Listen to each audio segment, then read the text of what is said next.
Bukas na sa publiko ang 8.2 km expansion project para sa Subic Freeport Expressway o SFX.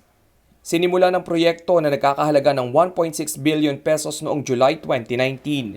Bahagi ng SFX capacity expansion ang pag-convert ng Subic Freeport Expressway sa 2x2 divided expressway, 2 karagdagang expressway lanes, 2 tulay at tunnel. Mayroon ding mga standard LEDs, elevation ng daan at drainage system. Layo nitong makapagbigay ng mas mabilis at ligtas na biyahe patungo sa Subic Bay Freeport Zone. Ayon sa DPWH, makatutulong ang proyekto para madagdagan ng road capacity, mapabilis ang business activities at pagpapadala ng mga supply at serbisyo sa loob at labas ng Subic. Ikokonekta ng SFX ang Bataan, Zambales, Pampanga at iba pang probinsya sa Central Luzon sa pamamagitan ng SCTEX.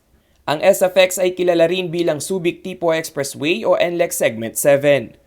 Sa kasalukuyan ay libre pa itong napakikinabangan ng mga motorista, subalit pinag-aaralan na rin ng naturang expressway management ang paglalagay ng toll fee rito. Rainiel Pawid, CLTV News.